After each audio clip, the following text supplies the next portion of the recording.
I am telling us, as I remember the Osagie for Dr. Kwame Nkrumah, that now,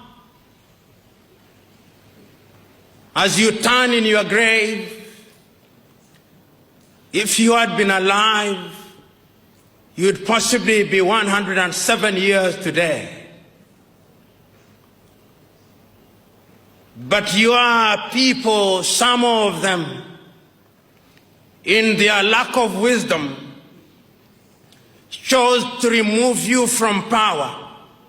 I apologize on their behalf.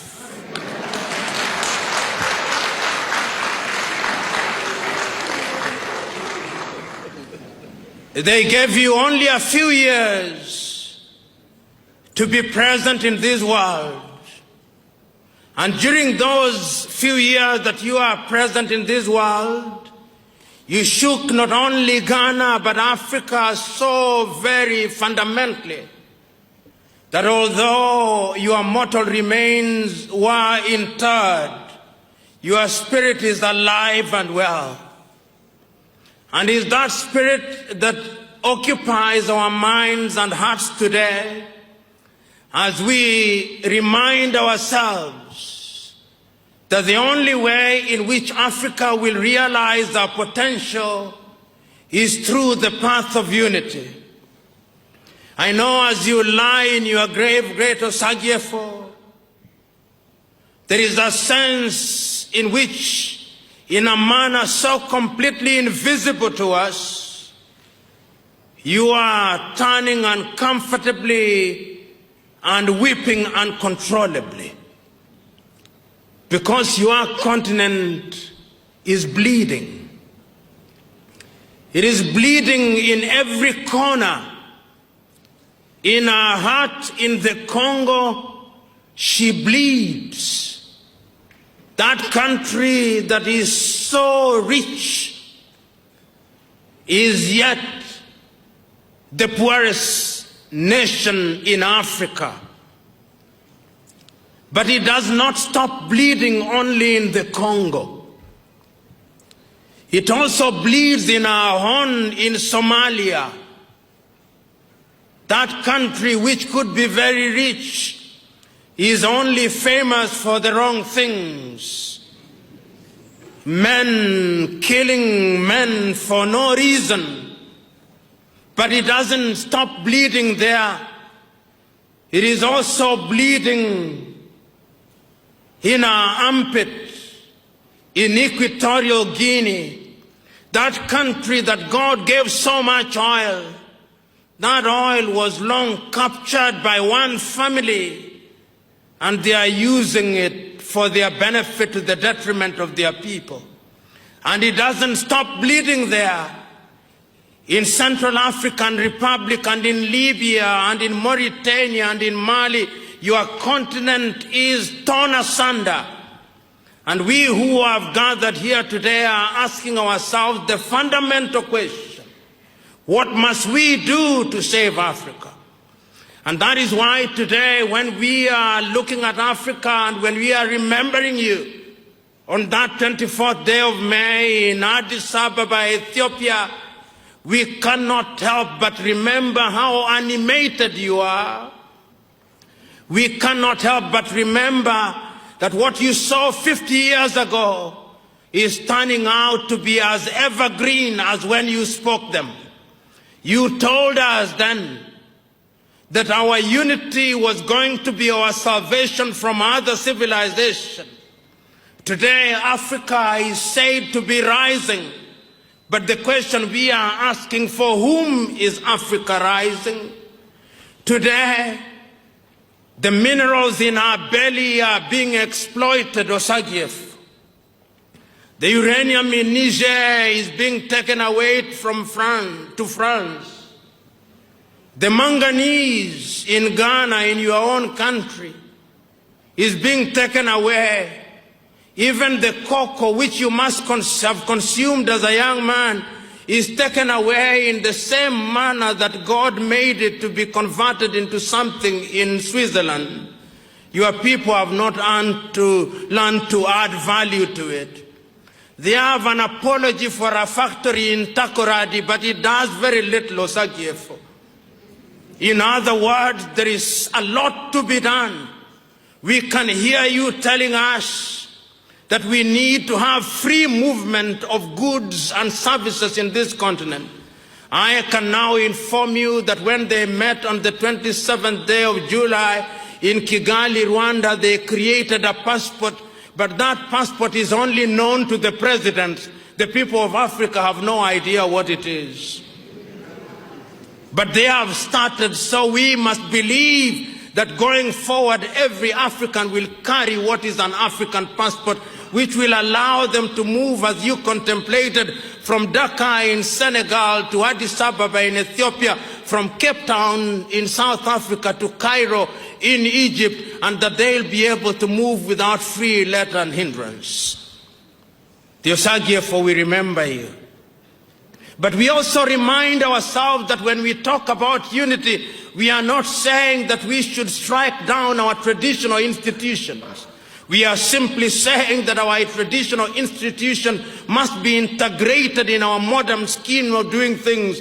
And I must tell you that today here we are agreeing with Ali Mazrui that indeed what others think is the Tower of Babel can be a Power of Babel, and that this continent can be united, and our diversity would be a cultural and linguistic mosaic which would be our strength and the attraction to other parts of the world.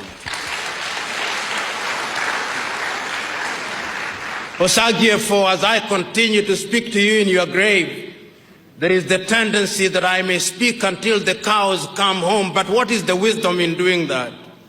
You are so clear in 1963, that is your clarity that we must use to remind ourselves that Africa can rise. But as I posed a little early, for whom is it rising? Is it rising for the Indians?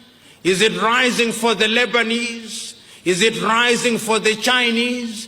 Is it rising for the Americans? Or is it rising for the whole world, with Africa as the bearers of the weight for our benefit? We want to live in a continent where we are respected, but we know that it's only through unity, and we believe that the academics will carry their weight so that our education has its value. Those of us who are trained in the sciences will no longer allow their knowledge to sit in libraries, but that knowledge will be utilized by the political class for the sake of the transformation of the lives of the people. We hope that our unity will create an environment where our young men and women will not be humiliated at the embassies of Australia, Canada, the United States of America, and little European countries, that they may acquire their passports as a way of escaping from Africa, which provides no opportunity and no hope for our young men and women.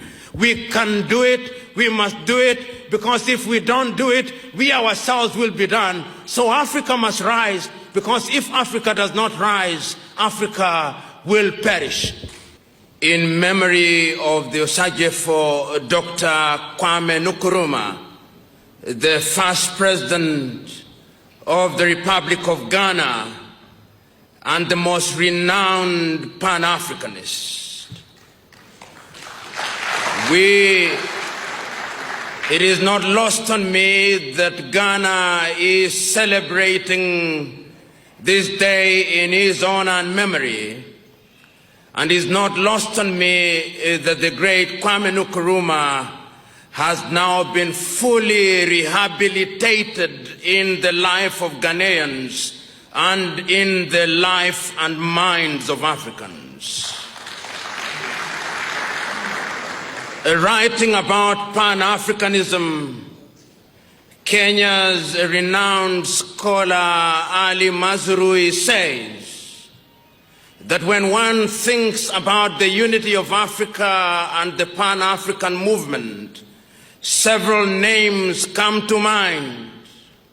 Names such as South Africa's Nelson Rolihlahla Mandela and Tanzania's Julius Kambarage Nyerere.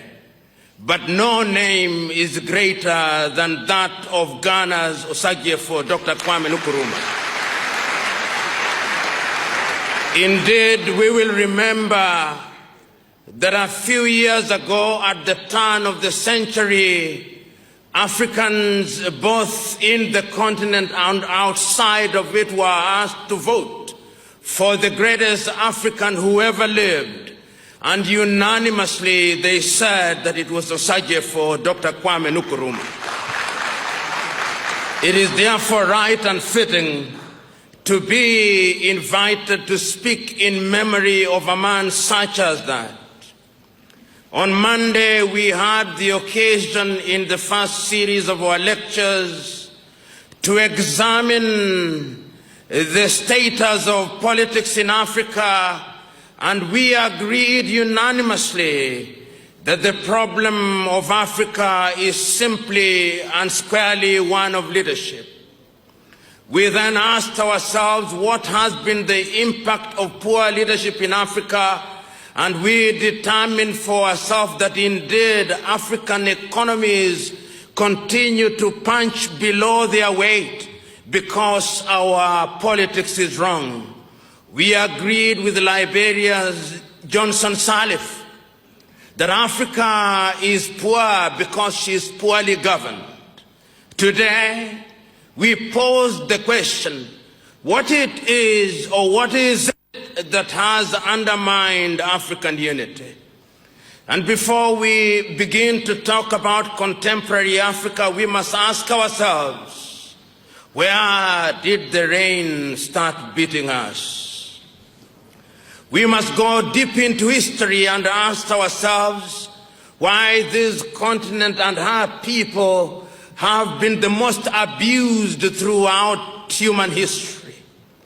As early as the 15th century, this continent was an attraction to other civilizations. Explorers came into this part of the world under the guise of looking for resources. And they did not stop there.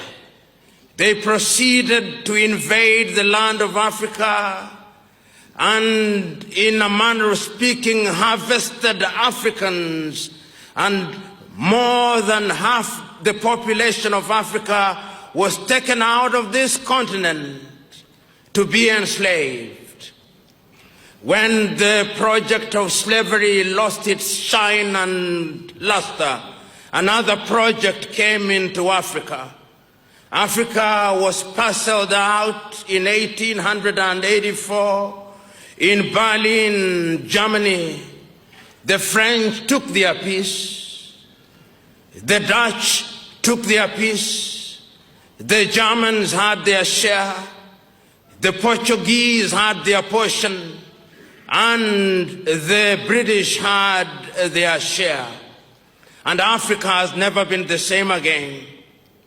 When the colonial project lost its luster, once again another project was instituted in a much more subtle way, the neo-colonial project. And even now, Africa is not at ease. One need only look at Africa as it stands today to understand that our continent is in dire straits. When we move from the southern part of Africa, even in that land of Nelson Mandela, they are not at ease. They may describe themselves as the Rainbow Nation, but there is a sense in which that country is not completely at ease. The Africans are still reeling from the pain of apartheid. And if one moves into the neighborhood in Namibia, the Namibians are still grappling with the pernicious and pervasive presence of a system of government that treats them as second-class citizens. And when one moves a little farther in the north, in Angola, into Mozambique, they are not at ease. Some of the problems were inherited from the erstwhile colonial masters, but some we have created ourselves. So that today, when we look at Africa, Africa has the infamy of being the home of the most conflicts in the world, of different intensities. Elections have come, and after every election in Africa, we enter into an arena of conflict. Right now, in Zambia, after they concluded their elections, they are still quarreling. They are rising against each other. The Bemba are not at ease with the Chichewa. And in Mozambique, the Shoshangane are not at ease with their neighbors. In Zimbabwe, the country is falling apart, and the Ndebele are not at ease with the Shona. In Central African Republic, the country is not at ease. In South Sudan, the Nuer and the Dinka are not at ease. In the home of the African Union, in Addis Ababa, Ethiopia, the Oromo are rising up, and they say they can no longer be ruled by the Tigrinya, and Africa is not at ease. In Nigeria, the Igbo are not at ease, the Fulani are not at ease, the Yoruba are not at ease. Even in your little Ghana, in little low intensity, the Fante may be at ease with the Akan and the Ewe, but the undertones is that our continent is not united. Which begs the question, what must we then do?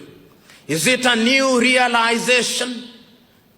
We are gathered here today in honor of a man who could see these things ahead of his time.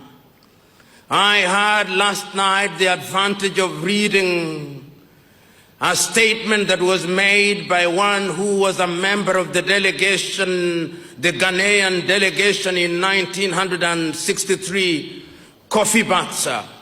And he writes about Kwame Nkrumah, the man who could see tomorrow.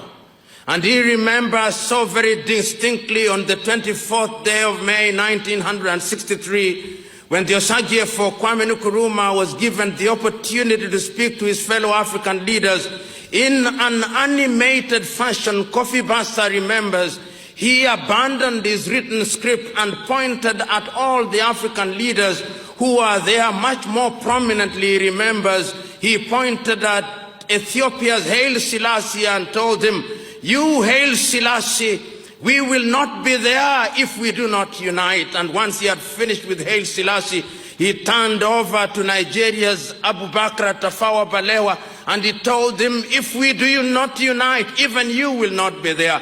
And he did not stop there. He turned to Fulba Maga of Dahomey, now the Benin, and told him, "If we do not unite, you will not be there, and I will not be there." And as if he were a prophet, so soon thereafter, they had all been overthrown, including the Osagie for himself. Unity, or is it disunity, is Africa's Achilles heel. Let us understand the Africa that we are talking about. It is an Africa that today is divided into 54 odd countries. It is an Africa that has over 3,000 ethnicities and over 2,000 languages. It is an Africa that, as I've said, was parceled out in Berlin. It is an Africa which Europeans still refer to strangely in the following terms, and is the only continent that is referred to as such. That Africa is sometimes described as Anglophone Africa, to suggest that there is a part of Africa which speaks English. Even when only 1% of the population speaks English, we are referred to as Anglophone. And Ghana is therefore Anglophone. Kenya is Anglophone. And they don't stop there. They go to the former French colonies and they look at a few leaders speaking French and they say that is Francophone. And we who have the advantage of going to school also proudly refer to ourselves as Anglophones and Francophones. And they do not stop there. They go to the former Portuguese colonies and they say these are also Lusophones. No other continent in the world is referred to in those terms. The consequence is that the continent continues to be divided. Today, when one looks at Africa, and her 54 unviable nations, with her 54 national anthems, with her slightly over 40 useless currencies, with her many passports. The currencies are not useless because they do not work. They are useless because they only have meaning within the boundaries of their countries. So that your cedi beyond Ghana has no value in Togo, and the Togolese with their franc beyond Togo, it has no value in Benin, and their currency in Benin beyond Benin, it has no value in Gabon. But yet, when you are confronted with the almighty dollar and the almighty euro, you quake in your boots. Africa is disunited. And this disunity is because we do not know that we are weak because we are disunited. We know in unity we can find a solution. And this was so very evident as early as 1963. The clarion call for unity was evident in many parts of the world. In the eastern part of Africa, Tanzania's Mwalimu Julius Kambarage Nyerere, when asked by the British to lead Tanzania or then Tanganyika to independence, said, "I want to delay the independence of Tanganyika that Kenya, Uganda, and Tanzania may become independent as one nation." The other leaders refused. They had been given the dose that makes Africans think in a manner that is confusing and at once schizophrenic. They were told that you must retain this intangible thing called sovereignty. And they accepted. And the East African region has been grappling with unity. In this part of the world, after Ghana had attained our independence, there was no shortage of effort on the part of the Osagyefo Kwame Nkrumah to entice other leaders into some form of unity. And you Ghanaians will remember that he signed a treaty with Congo's Patrice Emery Lumumba and Mali's Modibo Keïta to create the first semblance of a united Africa. But even in those early days, the French were not resting. They were using other leaders such as Félix Houphouët-Boigny to create a different francophone arrangement, meeting in Antananarivo in Madagascar, then known as Malagasy. Divide and rule has been the method that has been used against us. So the question that we must ask today, will this continent continue to be in political and economic diapers until the second coming of Christ? Will this continent continue to punch below our economic and political weight, to be treated as a junior at every assembly of the Committee of Nations? Will this continent only continue to participate in international fora as a junior partner? Will this continent only continue to relate with other civilizations in the world in the manner that a horse relates with the rider, with Africa being the horse and the rider being other civilizations? This is a question that we must pose to ourselves. Osagyefo Kwame Nkrumah had no clouds in his eyes. He had no doubt in his mind that the only antidote to the malady of disunity was unity itself. And he was so eloquent not only in 1963. No sooner had Ghana attained her independence than in 1958, on the 30th day of April, he assembled a group of African leaders, the then 8 independent countries at that time, and told them we must find a common denominator, and that common denominator is that we must unite. And he did not stop there. In 1961, he visited Casablanca, Morocco, and talked to the people of Africa, then telling them that we must unite. In other words, his clarity was that Africa could only achieve her potential in the arena of unity. But he was not under any illusion. He was not simplistic about it. He was not saying that we dissolve all our cultures. He knew that we could attain unity in diversity. And Ali Mazrui, in fact, captures it in a manner that is at once titillating and instructive. He says that if many of you thought that Africa was a Tower of Babel, there is power in the Tower of Babel. And he says, look at Africa today. If you are to combine the beauty and the energy of the Igbo of Nigeria, give it a dash of the quest of excellence of the Yoruba of Nigeria, the color and the class of the Asante of Ghana,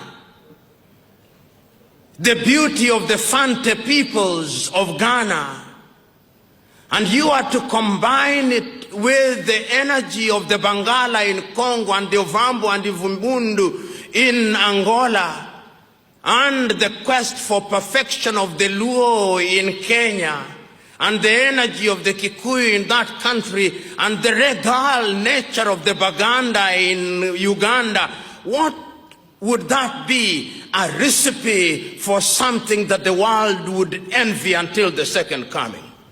But what have we chosen to do? We have chosen to use our diversity not as a cultural mosaic which can create energy and synergy for our benefit, but we have allowed it to be used for purposes of dividing us. That is why in Burundi they can be persuaded that because the Tutsi have longer noses, the other ones with flatter noses are the Hutus, and they are told to fight until kingdom come. It can be done differently, and it must be done differently. Today, when I want to travel to many African countries, Ghana excluded because you now accommodate everybody, and it's fitting that Ghana should have led this process. If you want to travel to many African countries, you are confronted with the immigration, complete with yellow fever certificates. Soon they are going to ask us to have Ebola-free certificates and all manner of maladies. Movement in Africa is difficult. If you want to move to Liberia from here, notwithstanding that we are within the ECOWAS, you'll meet many immigration officers and many papers you'll have to fill. If you are traveling to Angola, it's easier to travel to Europe than to travel to Angola or even to the Gambia. Africa is as divided as it was at the beginning of the struggle for independence, despite the fact the Organization of African Unity was created to unify us, and despite the fact that we changed our name in the year 2002 to African Union, despite the fact that we have many African institutions, despite the fact that we have ECOWAS and SADC and the Sahelian and other regional organizations, we are in a state of disunity. The question is, can we solve the problem? The answer is, we must solve the problem, and the decision to solve the problem rests with us. And you know,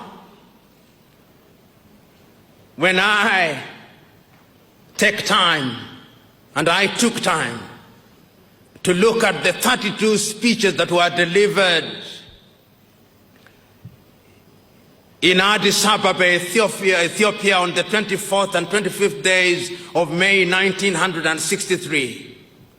There were 32 leaders speaking at that time. And I look at the speeches that were made in the year 2013. There is a sense in which when you listen to the leaders of 1963, they were in a class of their own.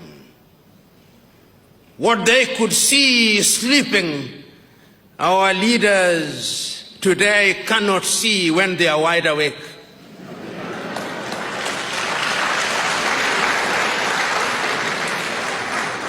There is a sense in which they had a sense of passion of unparalleled kind.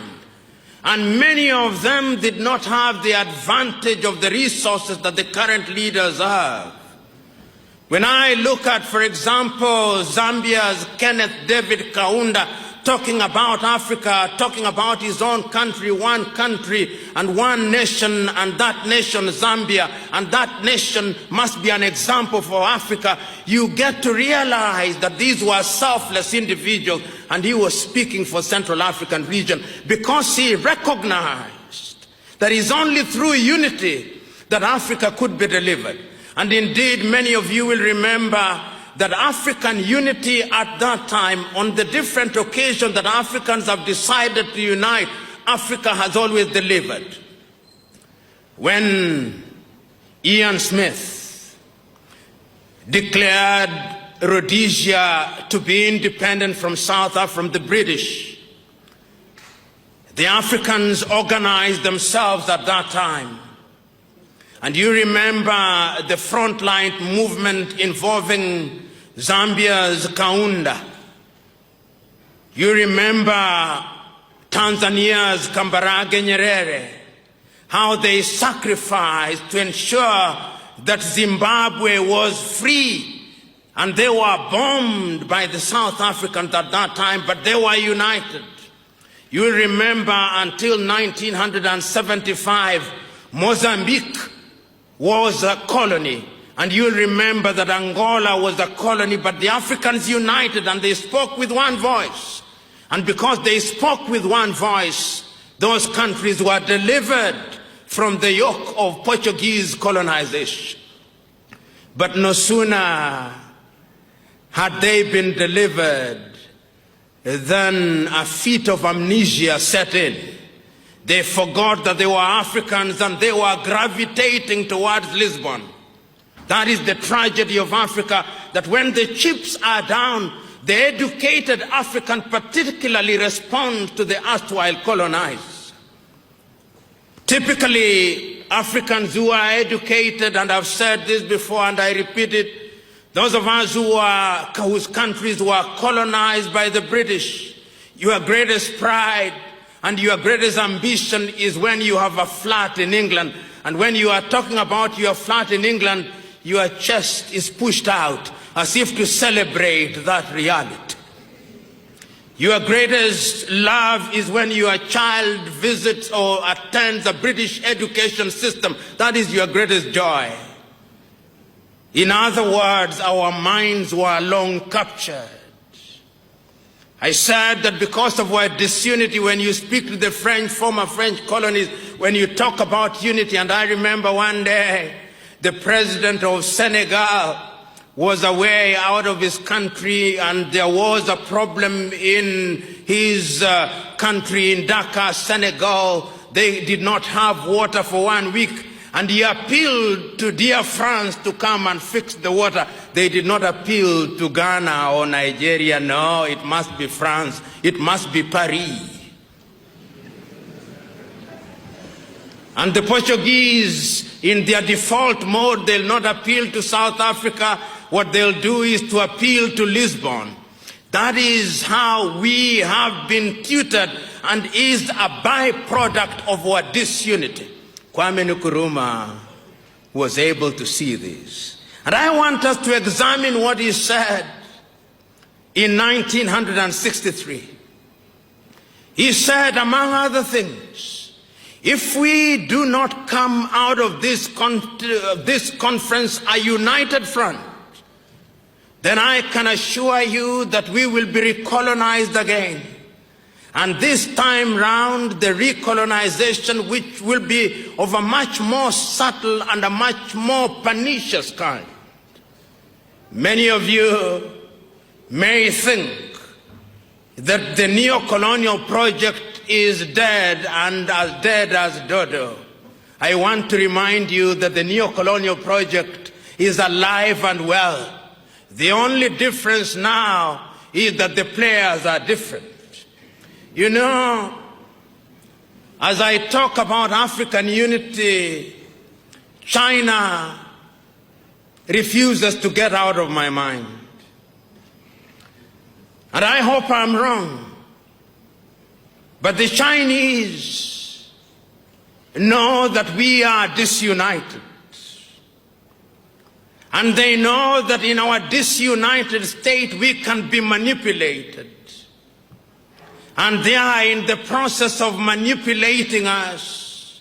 So today, there is not a single African country in which the Chinese have not built a stadium. They think we love stadia. There is not a single African country in which they are not building some roads. The Chinese are capable of delivering 3 types of qualities of the things they do. Quality number 1, they take to the United States of America and Europe. Quality number 2, they take to their fellow Asian countries, including India. Quality number 3, which is at the very bottom, they dump in Africa, and the Africans consume them gleefully.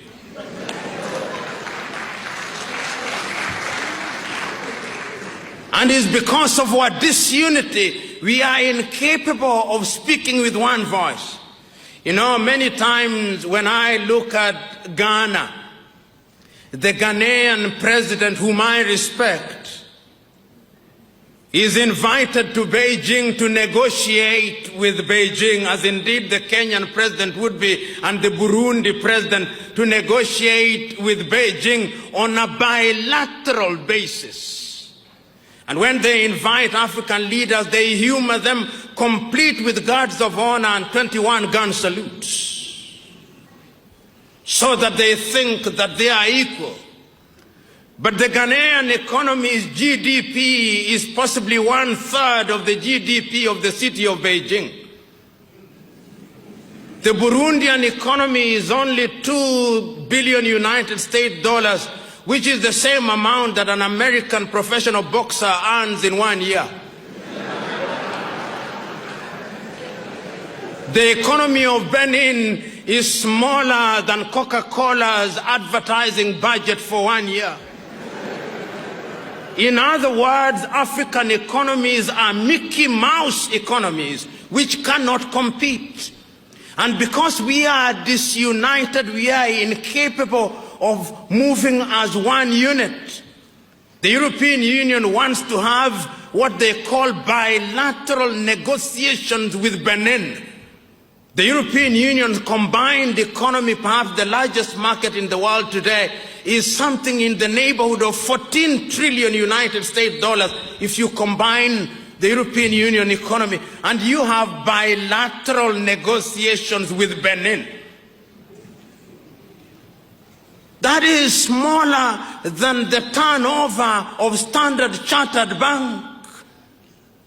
In other words, the president of Standard Chartered Bank could very well be the one negotiating with the president of Benin, if we were to be realistic. But that is because we are disunited. And I'm submitting to us that the only antidote to that is our unity. I know, as I said yesterday, that there are already efforts to move Africa in the direction of unity at the economic front, but the suspicions in Africa are too great. The African politician is perhaps, with due respect to them, Africa's curse.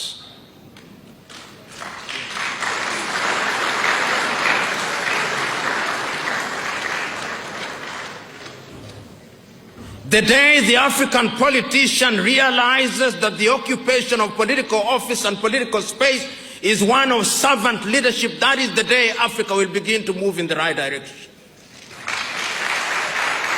The day the African politician realizes that the occupation of public space and public office is an honor and a privilege, that is the day Africa begins to move in the right direction.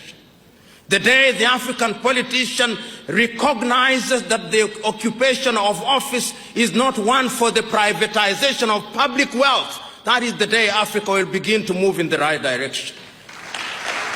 The day the African politician recognizes that they do not have the monopoly of wisdom, that is the day that Africa will begin to move in the right direction. The day the African politician realizes that longevity in office is not the solution to African problems, that is the day Africa begins to realize their potential. The day that the African politician begins to remember that the electoral vote is a charge for them to deliver on health, on agriculture and education, that is the day Africa will begin to know her place in the world. The day the African politician is liberated from the chains of greed, that is the day that Africa will realize her potential. And I say all that because it is not lost on me that one of the reasons why Africa cannot unite is because we have become so used as politicians in Africa to our little countries where we are treated like demigods. And because we too, we who are the led, we have treated our leaders as demigods for too long, and they now are conditioned to believe that they are gods. You know, respecting leaders is a good thing, because that is what is right. Once you have given people the privilege to serve you, you give them respect. But respect must be earned. Many times in my own country, in Kenya, I see the individuals, some of the individuals that we elect into public office, some are fine, but some are not. In fact, most are not. And in my rural village, they elect some semi-illiterate individual who everybody knows is semi-illiterate, and everybody knows he is not wise. But the day after his election, when he attends a forum such as this, those who invite him to speak will say, let so-and-so whom we elected yesterday share his wisdom with us. And I want to assure you that there is no magic in the ballot box. If you are a dunderhead, the mere fact that you have been elected does not convert you into anything. You just remain an elected dunderhead.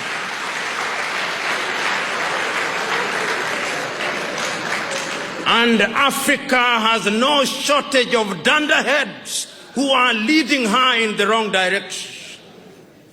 The direction of disunity.